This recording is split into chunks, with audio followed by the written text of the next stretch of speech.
The last cry of a forgotten alien. The ground was cold. Dust floated in the air like ghost smoke. Broken buildings stood like skeletons of a once living city. The war had ended, but nothing good was left behind. Only silence. And her, Alara, sat alone in the ruins of what was once her home. She was not crying anymore. She had cried so much already, she had no tears left. Her silver eyes looked at the dark sky, where once her people had flown ships like stars. Now, they were gone. She had been 12 days without real food. Her stomach didn't even growl anymore. It had given up, just like the rest of her. Her skin, once glowing, was now pale and cracked. Her long ears drooped low, a sign of deep sadness in her kind. They had left her, her people. The Nivaluri had escaped the planet during the last attack. The enemy was too strong. They had no choice. That's what the message said, but Alara knew the truth. They could have taken one more person, one small girl. But they didn't. She was just a child, weak, unimportant. Now, she was the only one left. A sound made her freeze. She held her breath. It was small, like a footstep. But on this empty world, any sound was dangerous. She crawled into the broken corner of a wall. Her tiny body pressed against sharp metal, but she didn't move. She listened. Another step. Closer. Then a shadow. It was tall, humanoid, but not like her people. Not like the enemy either. Her heart pounded. Was it another soldier? A machine? A beast? No, it was something worse. It was a human. She had heard stories of humans, wild, dangerous creatures from a blue planet far away. They were fighters, survivors. Some said they had no emotions. Others said they had too many. She had never seen one in real life, until now. The human moved carefully. He had a metal suit on, scratched and dirty. He looked around, scanning the ruins. His face was partly covered by a helmet, but his eyes were sharp, searching. Alara held still like a statue. Maybe he would pass by. But then their eyes met. For a second, the whole world stopped. He saw her. She knew it. He didn't raise a weapon. He didn't shout. Instead, he took a slow step forward. "Hey," he said in a soft voice. She didn't understand the word, but the tone was gentle, not like a soldier, not like an enemy. He knelt down, making himself smaller. "I'm not here to hurt you," he said again. His voice was calm, slow, like someone talking to a scared animal. Alara's body trembled. Her legs wanted to run, but they had no strength. Her mind screamed, "Don't trust him." But something deep inside her, the part that still hoped, whispered, "Wait." The human took off his helmet. His face was rough, with a scar across his cheek. His hair was messy. His eyes, they weren't glowing like hers, but they were kind. He slowly reached into his pack and pulled out something shiny. Food. He unwrapped it and placed it on the ground. Then he pushed it forward and sat back. Alara's eyes locked onto it. Her stomach suddenly remembered it was hungry, but she didn't move. The human waited. A long moment passed. Then he spoke again. "My name is Ryder," he said. He pointed to his chest. "Ryder." She looked at him, then at the food, then back at him. He didn't look like a monster. She slowly crawled forward, step by step. Her body ached, her mind raced. She grabbed the food, pulled back, and sniffed it. It smelled strange, but good. She took a bite. Warmth spread through her like fire in the snow. For the first time in days, she felt alive. Ryder smiled. She didn't smile back, but her ears lifted just a little. He stood up and held out his hand. Alara stared at it. This was crazy. He was human. She was alien. They were enemies, or at least, they should be. But right now, she had no one else. Slowly, with a shaky hand, she reached out and touched his. The wind blew across the ruins, lifting dust into the air. Too lost. Souls stood together in a broken world. She didn't know where he came from. He didn't know what she had been through. But in that moment, something powerful began, a connection, and maybe a chance, asterisk, the human who shouldn't be there. The ruins were quiet again, but this time, not dead. Something had changed. Alara followed Ryder through the broken streets. Her thin feet moved silently over cracked stone. She kept her distance, close enough not to lose him, but far enough to run if she had to. She still didn't trust him. Not completely. But she also didn't want to be alone again. Ryder didn't speak much. He moved with the calm of a soldier, but looked around like a man haunted by ghosts. His suit made soft clicking sounds as it scanned the area. Once, he stopped and adjusted something on his wrist. A glowing blue screen flashed and showed strange symbols. She didn't understand. Ilara's mind swirled with questions. Why was a human on this planet? Why didn't he leave when the others did? Was he really alone? And the biggest one, what did he want with her? They stopped at an old tower, half fallen and leaning like a drunk giant. Ryder crouched near a wall and pulled away rubble. Beneath, it was a small door, hidden from the sky. Smart. He looked back at her and said something. She didn't understand. So he simply opened the door and stepped inside. Ilara hesitated that what if it was a trap? What if he was leading her into a cage? Or worse, an experiment room like in the stories her elders told. But the wind howled behind her, and the cold bit through her bones. And something else, a feeling, that they were not alone in the ruins. She stepped inside. The room was small, dark, and strange. Human things were everywhere, wires, metal boxes, blinking lights. A small campfire glowed in the center, giving off heat and a soft orange light. It felt like stepping into another world. Ryder handed her a gray blanket. She took it slowly. It was warm, soft. She wrapped it around herself like a shield. Then he sat near the fire, took off his gloves, and looked at her. "You got a name?" He asked. She didn't answer. He tried again, pointing to her, then making the question gesture. "Ilara." She said softly. "Ilara," he repeated, then smiled. "Nice to meet you." There was silence. And then, to her shock, he pulled out a tiny photo. It showed other humans. A woman. A child. Ryder was in the picture too, smiling in a way she hadn't seen since they met. He looked at it for a long time. "My family," he said. "Back on Earth, if Earth is still there." She didn't understand the words, but she understood the pain. In his eyes, he wasn't a monster. He was broken, just like her. They sat in silence as the fire cracked. Ilara watched him closely, every move he made, every sound. She didn't want to be surprised, but Ryder seemed tired, like he'd been alone too long. Like carrying his past was a heavy weight. Then, suddenly, his suit beeped. Fast, urgent. Ryder's body stiffened. He pressed the screen on his wrist. The display blinked red.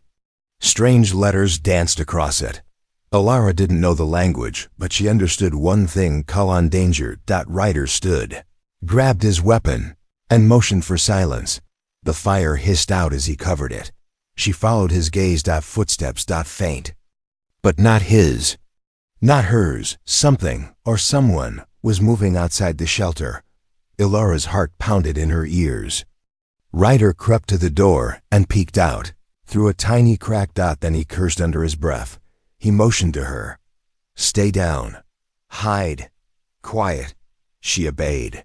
Sliding behind a pile of broken tech. Ryder lifted his weapon and crouched by the door, every muscle ready. Outside, shapes moved through the shadows. Not human. Not Nivellari either. Something else. Ilara saw a brief glimpse, glowing eyes, insect-like armor, long claws. Her blood turned to ice. Scavengers. Creatures that came after war. Not to fight, but to feed. They hunted anything alive, sometimes for fun, sometimes for war. Tech, sometimes for trophies. The shelter shook as one of them landed on the roof. Another hissed, sniffing the air. They were tracking them. Ryder looked back at Alara. No words were needed. Now this wasn't a game. This was survival. The creatures moved closer. One scraped a claw against the metal door. Ryder held his breath, finger on the trigger. But then, a sound from far away, a crash. The scavengers paused, listening. Then like shadows they turned and vanished into the night. Alara didn't dare move until Ryder gave the sign. She came out slowly, her face pale. He put a hand on her shoulder. A gesture of calm, but his face told the truth. They weren't safe anymore. Later, as they sat quietly again, Alara finally spoke. "Why are you helping?" "Emmy?" Ryder looked into the fire. "Because I know what it feels like," he said. "To have no one." A long silence followed. Then she nodded. Just once. A small, silent agreement. Maybe they weren't so different after all. Hunted. The wind howled. Like a creature in pain. Dust blew through the cracks of the shelter, whispering secrets of the dead. Alara couldn't sleep. She sat near the corner, knees tucked to her chest, eyes wide in the dark. She could still hear them, the scavengers. Their low, raspy breathing. The way they scratched metal like they were sharpening claws. They had been close. Too close. And they were still out there. Watching. Waiting. Ryder didn't sleep either. He sat near the fire pit, his weapon across his lap, suit half open, and eyes locked on the entrance. His wrist screen blinked every few minutes. He studied it, then looked at Alara, then the door. "They're not just wandering," he muttered. "They're circling." Alara didn't understand all his words, but she understood his face. He was worried. Not the "we might be in trouble" kind of worry, the "we're already deep in it" kind. By morning, the scavengers were gone again. Or so it seemed. Ryder decided they couldn't stay. He packed what little he had, gave Alara another food bar, and filled a small canister with water from a filter system. "There's an old relay tower 20 clicks east," he said, tapping the map on his wrist. "If we can get it working, maybe I can signal my ship, what's left of it." Alara nodded. She didn't know what a relay was, but she trusted him. A little more each day, but as they stepped out into the gray daylight, her skin prickled.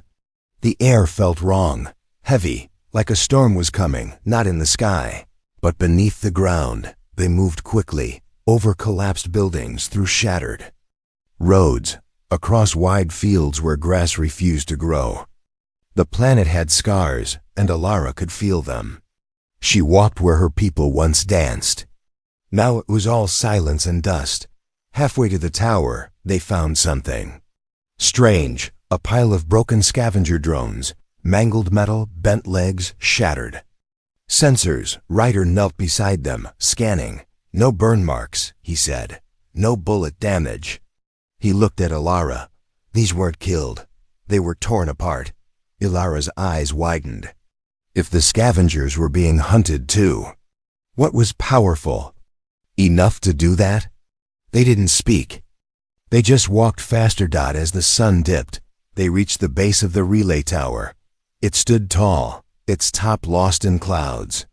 The metal stairs groaned under their weight as they climbed to the control room. Inside, dust coated everything. Terminals blinked weakly. Power was low. Ryder got to work, muttering to himself. Alara watched from the window.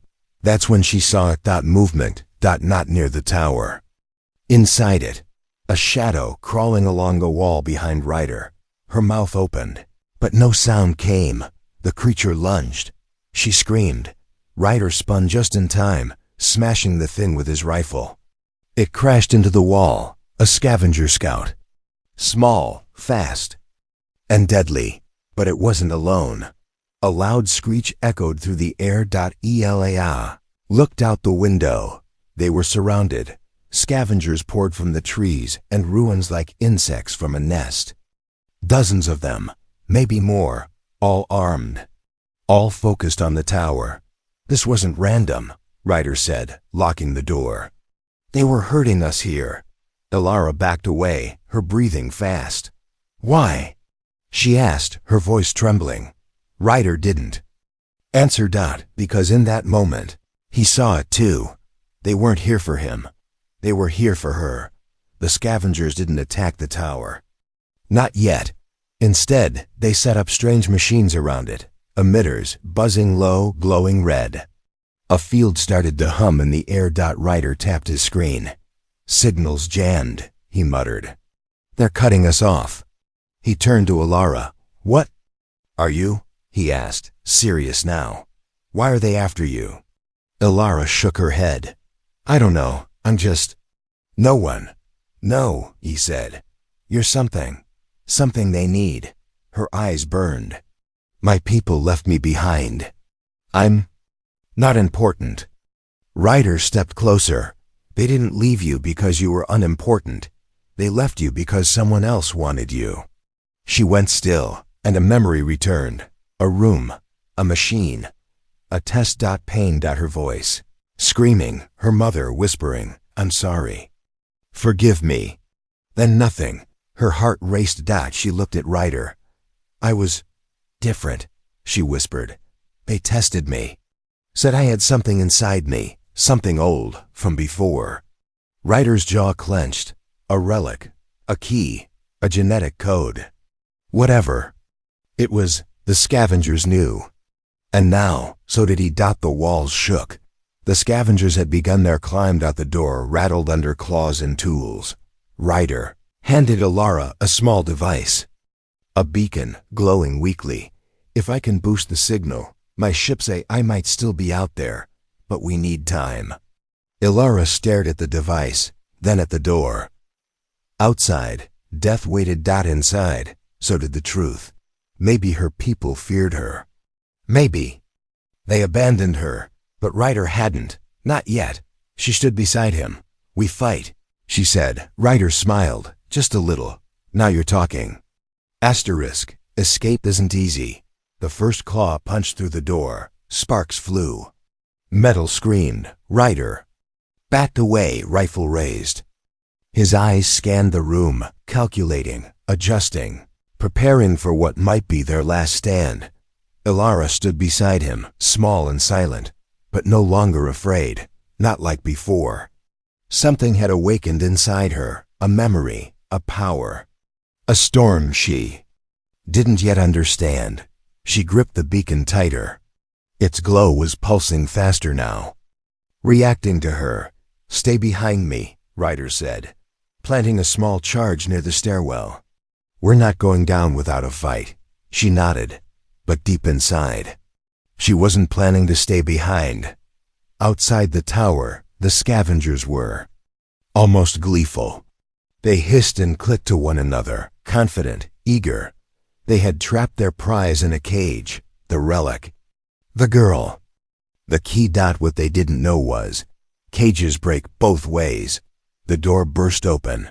Smoke flooded the floor. Ryder opened fire, energy bolts lighting up the night. Ilara ducked, but something in her reacted to the chaos. A hum in her chest. A tingle in her fingers. The beacon in her hand pulsed harder, faster, like a heartbeat syncing with something. Bigger. She could feel them. All of them. Scavengers, weapons, frequencies. She could hear the tech. And suddenly, she realized she could control it. Ryder. She shouted. Drop the beacon. He didn't question her. Just tossed it over. Ilara closed her eyes, both hands wrapped around it. Her breath slowed. Her body shimmered faintly. Outside, the emitters the scavengers had placed began to stutter, then buzz, then overload. Boom. The energy field exploded, knocking several scavengers flying. Ryder blinked in shock. You did that? She opened her eyes, glowing faintly. I didn't know I could. Another wave of scavengers climbed in. Ryder took down two. Ilara reached for the broken control panel nearby, her fingers flying over. Buttons she'd never seen before, but somehow knew exactly how to use. Up, Door behind them creaked open. An emergency escape hatch. Go! She shouted. They fled down a winding tunnel below the tower, an old service corridor. Ryder kept watch behind them as Alara led the way, but the tunnel wasn't empty. Halfway through, they found the remains of something big. Not scavenger. Not Nevalari, not human. Ryder scanned it. His face tightened. What is it? Alara asked. He looked at her slowly. It's ancient. And it's not dead. Before she could ask more, a sudden deep growl echoed down the tunnel. Then metal. Scraping, then footsteps. Heavy ones. Ryder pulled her to the side. They crouched behind a pillar as something massive entered the corridor. 8 feet tall, part machine, part beast. Covered in cables and rusted armor. Its eyes scanned the dark in burning yellow. Alara whispered, That's not a scavenger. Ryder nodded. No, it's something older, a guardian, left behind to protect something. Or someone. It stopped, turned. And looked straight at them. Run! Ryder shouted. They bolted. The guardian chased them, crashing through the corridor. Walls cracking behind it. Alara twisted around a corner and reached out to the tech on the walls again. Doors slammed behind them, lights sparked alive, but it wasn't enough. The guardian was catching up. Then, Alara stopped. Ryder froze. What are you doing? I can feel it. It knows me. She turned toward the machine, and the moment she stepped forward, it stopped. The air pulsed. Then, it knelt. Ryder's jaw dropped. You have got to be kidding me. Alara stepped forward, glowing faintly. Her voice calm, deeper, as if someone else spoke through her. I am the last of the line. The code lives within me. The guardian slowly stood and stepped aside. Ryder stared, speechless. Alara turned back, blinking, like waking from a dream. What just happened? She whispered. He just stared at her. You're not a survivor, Alara. You're a trigger. They made it out of the tunnel. The sun was rising, but the world didn't feel lighter. In the distance, Ryder's ship, a sleek but damaged vessel, was visible on the cracked horizon. They had made it, for now. Alara sat down in the grass and breathed deeply. Ryder looked up at the sky. If that beacon still works, help is coming. He looked at her. But so is everything that wants to stop you from using what's inside you. She didn't look scared anymore. Just ready. What am I, Ryder? He sat beside her. I don't know. But I think you're more than just a girl with a past. You might be a girl with the power to change everything. Behind them, the wind carried a sound, soft, distant. The scavengers had stopped chasing them because something else was coming, and even they were afraid of it. Asterisk. What lies inside? The ship looked dead. Its hull was cracked in 3 places, metal scorched black by weapons that didn't belong to either side of the war. The once sleek body now leaned awkwardly on shattered landing gear, half sunken into the dry earth like a wounded animal. Ryder stared at it in silence. I left this ship running diagnostics before I crashed, he muttered. There's no way it should still be intact. Alara tilted her head. Then why does it feel like it's waiting for you? He didn't answer, but he did tighten his grip on his rifle. They approached slowly. The rear hatch hissed open, releasing a puff of stale air and a low mechanical groan. Lights flickered weakly in the hallway inside, not enough to be welcoming. Just enough to say, we're still alive. Barely. Alara stepped inside first. The walls hummed beneath her fingers. Ryder's eyes widened. The ship's core, it's responding to you. She didn't understand how or why, but she could feel it. It wasn't just recognizing her. It was remembering her. Inside the command chamber, Ryder rushed to the control panel and reconnected his wrist module.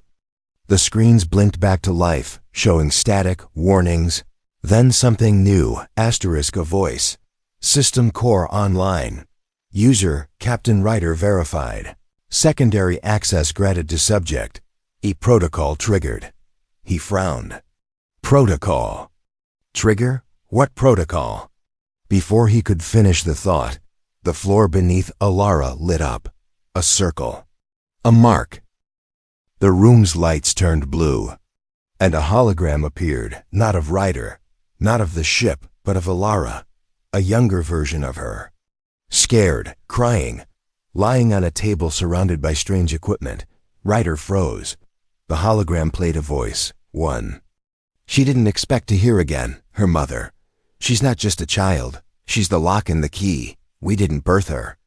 We built her. And if the human fleet finds out, they'll come for her. Just like the scavengers. The hologram ended. Silence. Elira stood there, face blank. Then whispered, I'm not real. Ryder shook his head. You're real, just not. What they told you. She backed away. Her hands trembled. I'm a machine. No, he said, stepping toward her. You're not a machine. You're something new. You're alive. You made choices. You felt pain. You saved me. But they made me, she snapped. Everything I thought was mine, my thoughts, my memories, they could all be programming. Ryder lowered his voice.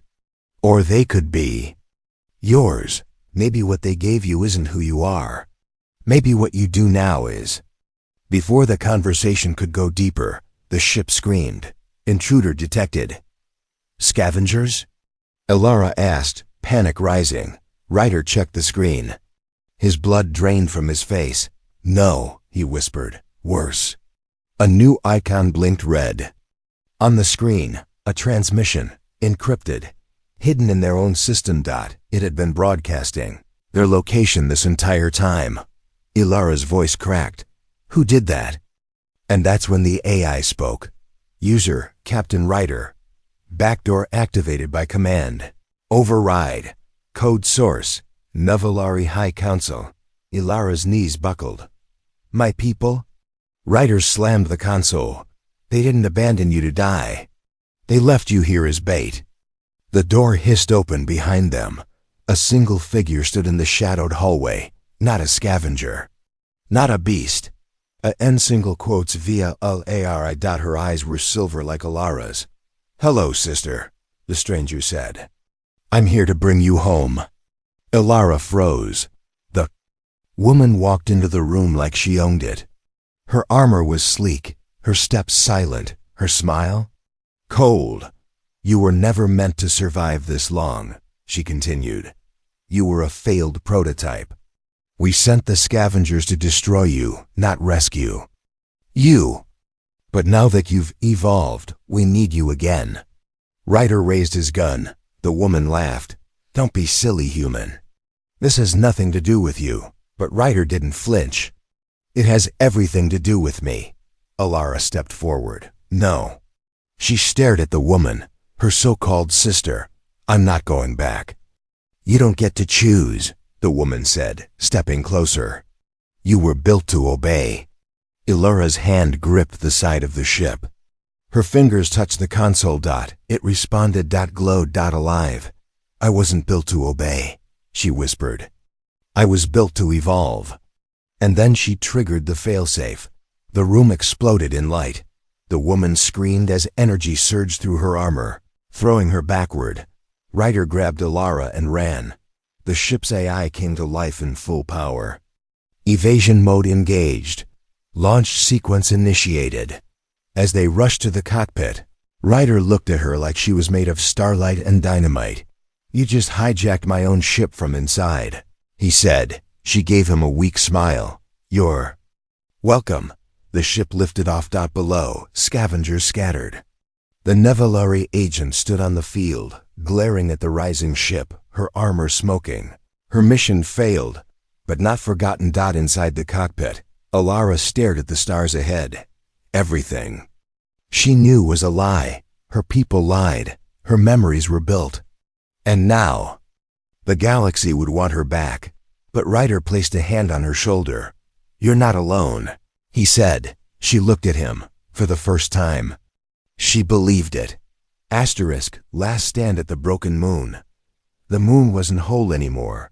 From orbit, it looked like a shattered pearl, cracked down its middle, held together only by thin gravity fields and ancient machinery, barely keeping it from falling apart completely. The broken moon, a forgotten station. Once a Nevalori science outpost, then a battlefield. Now, a grave. Ryder's ship slid through the debris silently, scars across its hull still glowing from their last escape. Ilora sat in the co-pilot seat, eyes locked on the station ahead. "It's quiet," she said. Ryder frowned. "Too quiet." They landed on Platform C, the only stable docking ring still intact. The airlock groaned open like an old man sighing, and the stale scent of dust, burnt circuits, and long dead things poured into the corridor. "Are you sure this place is safe?" Ilora asked. "Nope," Ryder replied, "but nothing that works is." They stepped into the dark halls. The lights flickered. Signs in the Nevalori script blinked across broken walls. Level 6 quarantine. Do not enter.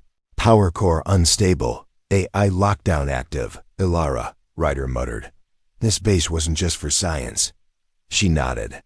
It was for something they couldn't control. They moved carefully, scanning for life forms, signals, power readings. All static. Then. A ping. Low, slow. Coming from deep below. One life form detected. Not Nevalori. Not scavenger. Human. Ryder's blood ran cold. "No," he whispered. Elara turned to him. "You know who it is?" He didn't answer. Asterisk the core. Chamber sat like a sunken cathedral. Giant cables hung like vines. At its center was a pod, glowing dimly. Inside it, a man Ryder thought was dead.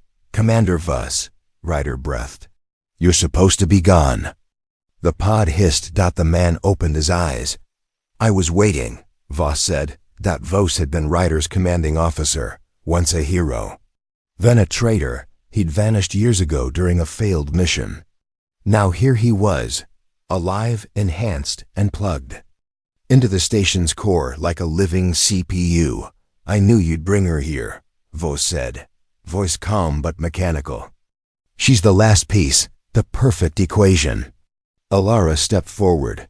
"You're human. Why help them?" Voss smiled. "I'm helping everyone. With you we can end war, control thought, rewrite DNA. You're not a person. You're a weapon." Ryder raised his gun. "You lost your mind." "No," Voss said. "I lost my body. My soul is this station now, and it's time for her to join me." He pressed a panel. The room roared to life. The base went into lockdown. Doors slammed to security drones, activated. And the AI's voice warped, corrupted, echoed across the halls. Subject Ilora located. Initiating synchronization protocol. Ilora screamed. Her chest burned. The beacon embedded in her DNA was responding to the core. "She's being pulled in." Ryder shouted, grabbing her. Voss's voice echoed. "You're not meant to be free. You're meant to evolve. And evolution must be controlled." Ryder fired at the control console. Sparks flew. The sync process stalled. Voss roared, not in pain, but in fury. "You would destroy salvation?" He shouted. "You call this salvation?" Ryder yelled. "You're hijacking her mind." Ilora fell to her knees, trembling. I hear them. Voices, codes. They're trying to rewrite me." "Fight it," Ryder said. "I don't know how." Voss reached out, or rather, the station itself did. Metal arms and glowing wires lashed out at them. Ryder shielded her, barely holding them back. And then Ilora let go. Not of hope, not of herself. She let go of her fear and dove into the signal. Her mind entered the code. She saw everything, her creation. Her mother crying during the first trial.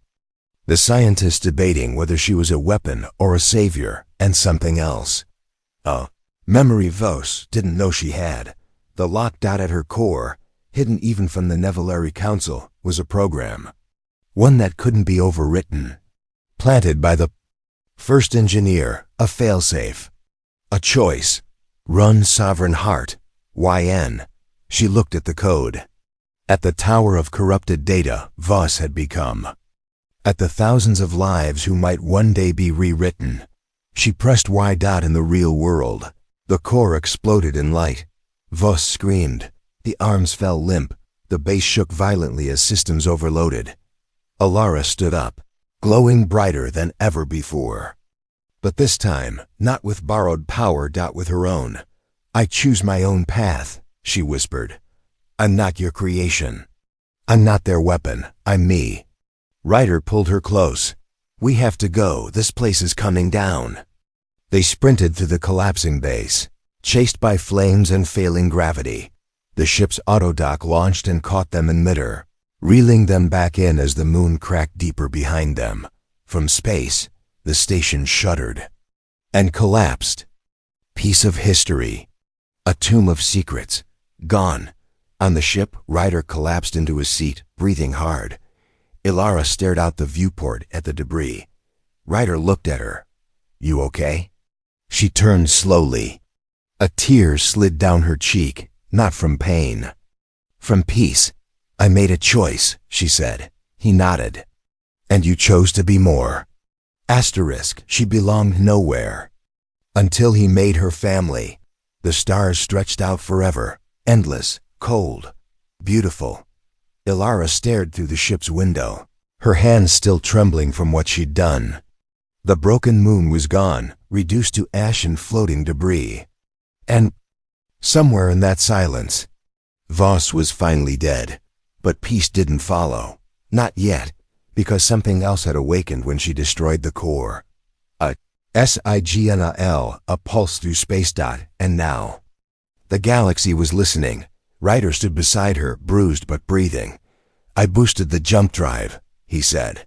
We can leave. Head anywhere. She didn't respond. Her eyes were distant. He stepped closer.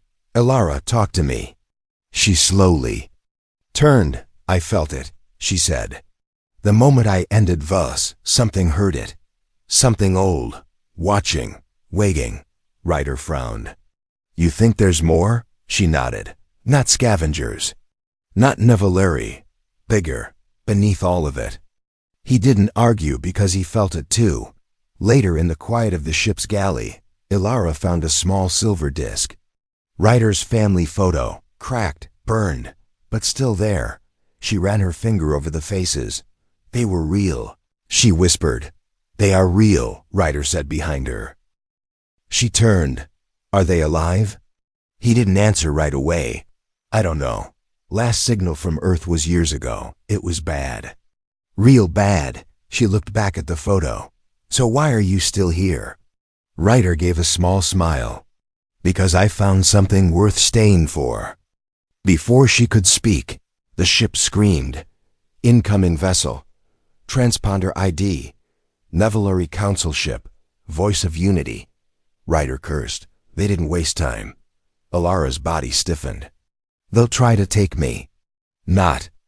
If I blast a hole through their hull first. No, she said. They won't shoot. Not yet. They'll come. Polite, smiling, but they'll lie. Heavily armed and glowing with gold trim, the voice of Unity drifted into view like a false god in orbit. The hail request blinked on the console. Alara sighed. Let them in. Ryder's hand hovered over his weapon. One wrong move. No. The hologram activated. A Nevalari woman appeared. High-ranking, graceful, her voice like soft thunder. Alara, she said, bowing slightly. Or shall I say? Subject EO1, we're not here to fight. We're here to offer you home. Alara crossed her arms. You left me to die. The woman smiled gently. We left you to become. And look what you've done. You survived, evolved. You've proven the project works. I destroyed the project. The woman nodded. Which is why we need you, not to restart it, but to lead it. Ryder's eyes narrowed. So now that she's powerful, she's suddenly welcome? The woman ignored him. We can offer you a place of honor, Alara. We'll follow your choices. You'll never be alone again. Ilara stared at the image. She could feel the truth. Underneath those words, they weren't offering freedom. They were offering a golden leash. She reached for the console and turned off the transmission. Silence filled the room. Ryder let out a breath. Well, that answers that. Ilara turned to him. I don't want to rule, she said. I don't want to be a weapon. I just want to be. He stepped closer. You already are. She stared at him for a long time, then whispered, Take me to Earth. His eyes widened. Ilara, Earth might be, I know. But whatever's coming, whatever woke up, it's going to follow me. Earth will be next. You want to protect them. No, she said. I want to protect us. As Ryder set coordinates, Ilara sat beside him. Are we enough? She asked. He didn't look at her. Enough for what? To stop what's coming, Ryder smirked. Not a chance. Then he glanced at her. But we're enough to try. She smiled softly. And for the first time, Ilara felt it. Not programming. Not orders. Just belonging. The ship entered hyperspace. Behind them, stars watched.